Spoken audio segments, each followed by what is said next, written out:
दोस्तों, आप सभी का एक बार फिर से स्वागत है।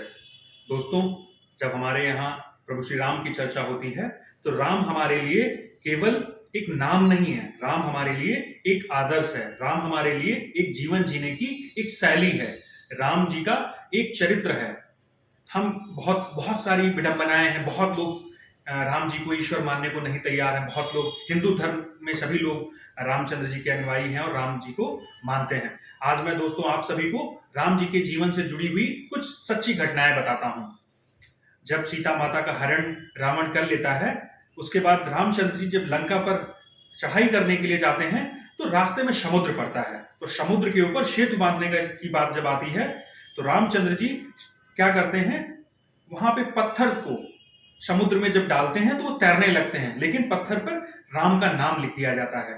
ये बात जब सूचना पता चलती है लंका में, तो वहां के सैनिकों में उथल पुथल मच जाती है कि इतना शक्तिशाली राजा है जो हमारे राजा से लड़ने आ रहा है। तो मंत्रीगण जाकर के रावण से ये बात बताते हैं, कहते हैं राक्षस राज, सेना में बहुत ही ज्यादा दुर्बलता आ रही है। उन्होंने पूछा ऐसा क्या है जिस कारण से हमारी सेना में दुर्बलता आ रही है। उन्होंने बताया कि वहां पे उन लोगों को पता चला है कि जो हमारा विपक्षी राजा है, जो राम जी हैं, वो जिस पत्थर पे राम का नाम लिख देते हैं, वो पत्थर समुद्र में तैरने लगता है।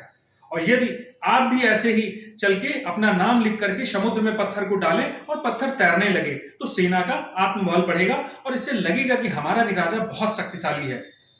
रावण पहले तो आनाकानी करता है, उसके बाद तैयार हो जाता है और जाता है समुद्र में।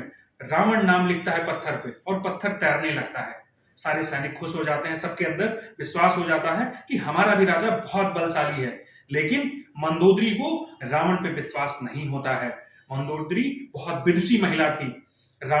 मंदोदरी को पता था कि रावण बहुत शक्तिशाली है, स्वर्ग विजेता है, सब कुछ हो सकता है, लेकिन रावण नाम लिखने से पत्थर तैर नहीं सकता। तो वो पूछती हैं रावण से, स्वामी ऐसा क्या किया आपने कि जो है आपके नाम से लिखा हुआ पत्थर तैरने लगा।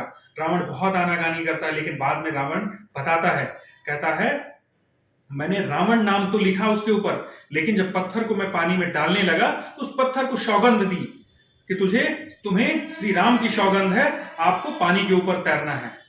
तो पत्थर पानी के ऊपर तैरने लगा। तो सोचिए कि रावण कितना ज्ञानी था, उसे पता था कि राम नाम की शक्ति क्या है, फिर भी वो स्वर्ग की प्राप्ति के लिए जो है ये सारी चीजें करता रहा और सीता माता का हरण किया। एक घटना मैं आपको दूसरी बताता हूं। जब रावण सीता माता का हरण करके ले आता है और अशोक वाटिका में रखता है, तो वो बहुत परेशान रहता है, बहुत बिलखता है, बहुत रोता है कि सीता माता उसकी तरफ देखती तक नहीं है। तो ये बात जब मंदोदरी को पता चलती है, तो मंदोदरी स्वामी भक्तनी थी। उसने रावण से कहा कि आप तो रूप बदलने में माहिर हैं, आप राम जी का रूप लेकर के क्यों नहीं जाते हैं बदल करके, और सीता जी आपको देख लेंगी। तो रावण कहता है मैंने ये भी प्रयास किया, लेकिन जब भी मैं राम का रूप रखता हूं, जो भी स्त्री मेरे सामने आती, या तो मुझे माता के समान दिखाई देती है या तो वो मुझे बहन के समान दिखाई देती है। इसलिए राम नाम में ही इतना प्रताप है कि मैं रूप रखते ही मैं बदल जाता हूं, मेरे अंदर की सोच बदल जाती है। इन सब बातों से यही पता चलता है कि राम जो है, राम नाम जीवन जीने का एक बहुत बड़ा आधार है। जय श्री राम।